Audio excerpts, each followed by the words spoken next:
इंसानों की पैदाइश से हजारों साल कबल का जमाना, जब आसमानों में खुदा के एक मुकर्रब और चहीते बंदे की शोहरत आम थी। फरिश्तों को दर्स देने वाला उस्ताद, जिसे अल्लाह ने बुलंद मकाम बख्शा था। लेकिन ऐसा क्या हुआ कि उसने खुदा से बगावत कर दी और दरबार इलाही से धुतकार दिया गया। हजरत आदम अलैहिस्सलाम की पैदाइश से कबल आसमानों पर दो किस्म के मखलूक रहती थी, एक नूरी और दूसरी नारी। नूरी मखलूक नूर से पैदा किए गए थे, जिसे मलाइका या फरिश्ता कहा जाता है। ये दिन रात इबादत इलाही में मसरूफ रहा करते थे और इनके यहाँ ना औरतें होती थी और ना ही उनकी नस्ल चलती थी। दूसरी मखलूक नारी यानी जिन्नात थे, जो आग से पैदा किए गए हैं। उनकी औरतें भी होती थीं और उनकी नस्ल भी खूब फैलती थी। खुदा ने उन्हें अपनी हम्द व सताइश करने के लिए बनाया था। ये सब अल्लाह के आसमानी लश्कर थे। वो इस मकसद के लिए बनाए गए ताकि अपने खालिक व मालिक को जाने, इससे शादमान हो, हमेशा तक उसकी खिदमत और इबादत करें। एक मुसलमान के ईमान बिल गैब का तकाजा है कि वो इन तमाम मखलूक़ात के बारे में जो कुछ कुरान और हदीस से साबित है, उस पर बिला किसी कमी व बेशी और शक के ईमान लाए। उन्हीं मखलूक में एक मुअज़्ज़िज़ हस्ती अज़ाज़ील था। अज़ाज़ील का मतलब है खुदा का अजीज। उसे अल्लाह ने दहकते हुए आग के शोलों से पैदा किया था। हजरत आदम अलैहिस्सलाम की पैदाइश से 144,000 साल पहले समूम जिन्नात की पैदाइश हुई। ये जिन्नात का बाबाए आदम था। समूम जिन को जमीन पर भेज दिया गया, जहां 300 साल गुजरने के बाद जमीन पर उसे अपनी नस्ल की जिन मुखालिफ मिली, जिससे उसने शादी कर ली और वक्त गुजरने के साथ कसीर तादाद में उसकी औलादें हुई। इब्तदा में तो ये कौम जिन्नात अल्लाह के फर्मा बरदार और इताअत गुजार थे, लेकिन बहुत जल्द ये सरकश और नाफरमान हो गए।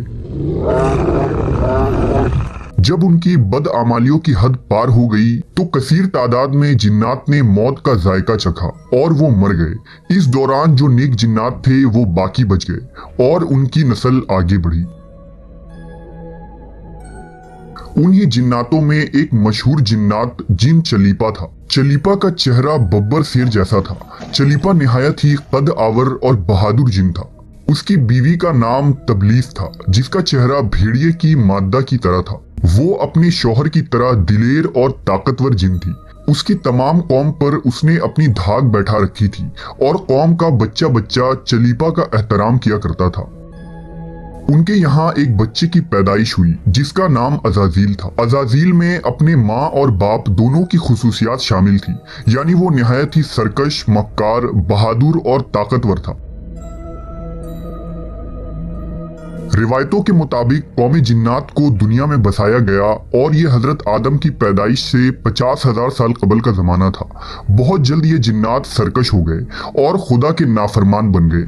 जब झगड़े और फसाद से जमीन लर्जा उठी तो आसमान से फरिश्तों को हुक्म दिया गया कि जाओ और उन सरकश जिन्नात को मार फेंको। लिहाजा इस कायनात में पहली खूनरेज जंग हुई।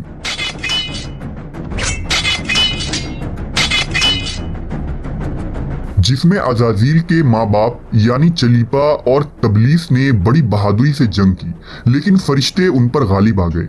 फरिश्तों का वार उन जिन्नातों पर इस तरह पड़ता कि वो अश खाकर गिर पड़ते। इसी जंग के दौरान अज़ाज़ील के माँ बाप मारे गए और कौम जिन्नात के सरकश जिन्नों को कैदी बना लिया गया। उन कैदियों में शहजादा अज़ाज़ील भी था। फरिश्ते जब उसे बारगाह इलाही में लाए तो उनको हुक्म हुआ कि अज़ाज़ील की बेहतरीन तरबियत करो। चुनांचा फरिश्तों ने अज़ाज़ील की तरबियत बेहतरीन अंदाज से की। इबादत, रियाजत के तरीके और आदाब सिखाए गए। इस तरह वो बहुत जल्द अल्लाह का मुकर्रब तरीन बंदा बन गया। एक वक्त ऐसा आया कि अज़ाज़ील अल्लाह का सबसे चहीता, इबादत गुजार, रियाजत करने वाला और जाहिद बंदा था, जिसमें उसका कोई सानी न था। हिकमत और दानिशवरी में भी उसे कमाल हासिल था। अज़ाज़ील अपनी इबादत और रियाजत की वजह से इस दर्जे तक पहुंच चुका था कि उसे फरिश्तों का मुअल्लिम मुकर्रर कर दिया गया और आसमान वाले उसे आबिद कहकर पुकारने लगे। हजरत काब बिन अहबार का बयान है कि अज़ाज़ील 40,000 बरस तक जन्नत का खजांची था, 80,000 बरस तक फरिश्तों का साथी रहा, 20,000 साल तक फरिश्तों को वाज सुनाता रहा। जिस मिंबर पर बैठकर अज़ाज़ील फरिश्तों को दर्स दिया करता था, उसी मिंबर के नीचे हजरत जिब्राईल, मीकाईल, इसराफील और इज़राइल अलैहिस्सलाम बैठकर उसकी दर्स व तदरीस सुना करते थे। लेकिन अल्लाह को बखूबी आगाही थी कि ये असल में लईन है और एक मुअय्यन मुद्दत के बाद जलील होगा और अपने अंजाम से गाफिल इस अज़ाज़ील का खात्मा कुफ्र के हालत में होगा। लिहाजा एक रोज अज़ाज़ील ने लूहे महफूज को देखा कि उसमें एक इबारत तहरीर की गई है जिसके अल्फाज थे कि मैं अल्लाह की पनाह मांगता हूँ शैतान मरदूद से। इस इबारत को पढ़ते ही अज़ाज़ील गालिबन 2000 साल तक रोता रहा और बारगाह इलाही में हाजिर होकर दरियाफ्त करने लगा कि ए रब्बुल आलमीन, ये शैतान रजीम कौन होगा जिससे पनाह मांगी जाएगी। अल्लाह ने अर्ज किया, हमारा एक ऐसा बंदा जिसे हर नेमत से सरफराज किया जाएगा मगर एक हुक्म ना मानने की वजह से वो मरदूद हो जाएगा।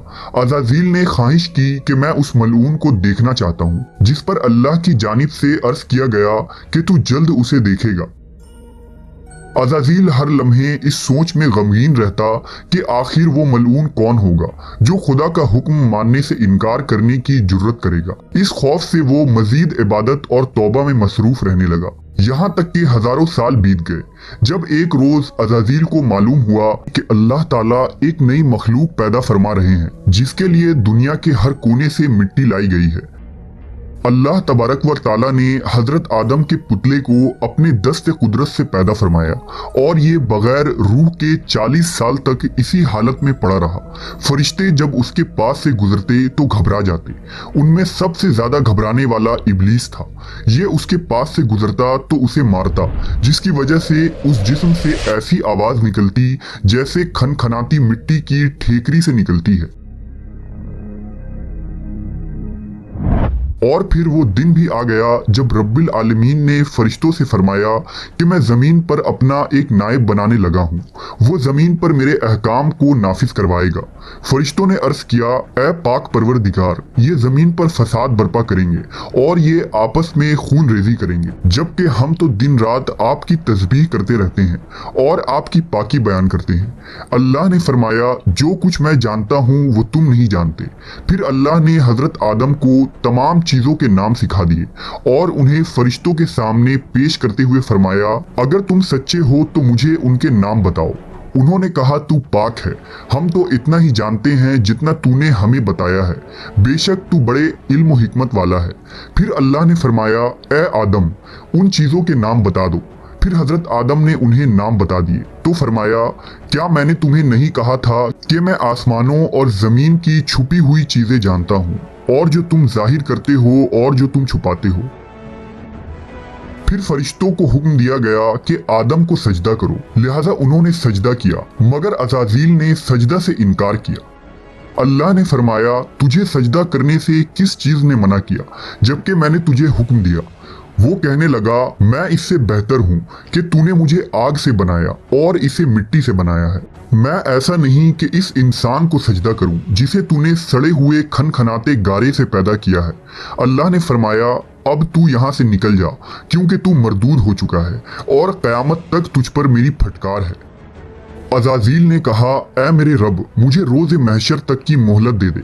फरमाया, जा, मैंने तुझे मुतय्यन वक्त के दिन तक मोहलत दे दी।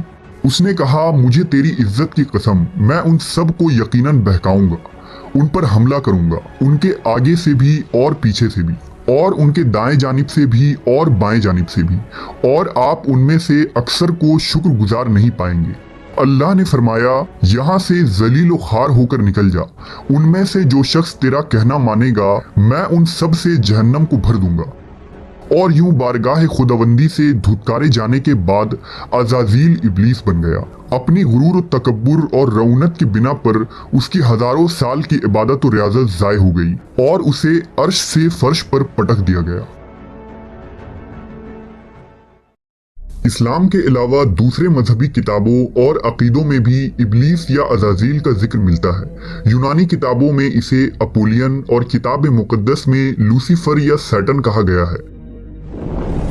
ज़माने कदीम से ही एक मुनफरिद मजहब और ग्रोह इस शैतान या लूसीफर की पूजा करते आ रहे हैं, जिनका मानना यह है कि खुदा से लूसीफर का बगावत करना बिल्कुल दुरुस्त था। वो अज़ाज़ील को एक अजीम कुव्वत करार देकर खुदा की मुखालिफ में खड़ा करते हैं और शैतान की इबादत करते हैं। इस मजहब के मानने वालों को सैटनिस्ट कहा जाता है। रिवायतों के मुताबिक इब्लीस की मौत का वक्त इसराफील के पहले और दूसरे सूर फूंकने के दरमियान का वक्त है, जब उसे दी गई मोहलत पूरी हो चुकी होगी और वो जलील व खार हो जाएगा। कुरान मजीद के मुताबिक रोज़े हश्र खुदा के फैसले के बाद इब्लीस अपने पैरोकारों से ऐलान बरात करते हुए कहेगा कि तुम अपने गुनाहों के खुद जिम्मेदार हो। नेज़ वो कहेगा कि खुदा ने तुम्हें सच्चा वादा दिया था और मैंने जो वादा तुम्हें दिया था मैं उसकी मुखालफत करता हूँ। मुझे तुम पर किसी किस्म का कोई तसल्लुत हासिल नहीं था सिवाय इसके कि मैंने तुम्हें बुलाया और तुमने मेरी पुकार पर लब्बैक कहा। बस मुझे मलामत ना करो, अपने आप को मलामत करो। अब मैं तुम्हारा फरियाद रस नहीं हूं और ना तुम मेरी फरियाद रस हो सकते हो। अज़ाज़ील का हजरत आदम अलैहिस्सलाम को सजदे से इनकार का जज्बा हसद था, जिसने उसे मजबूर किया कि मेरी जगह आदम को क्यों मिल गई। ये उसका जज्बा तकब्बुर और गुरूर था कि मैं सबसे आला हूँ। ये सिर्फ उस एक सजदे के इनकार की बात नहीं थी, बात इताअत से सरकशी की थी। इब्लीस ने दिल में खुद को रब मान लिया था। इस शिर्क अजीम के नतीजे में इब्लीस ता क़यामत रुस्वा और लानती ठहरा और औलाद आदम को भटकाने के लिए आज़ाद करार पाया।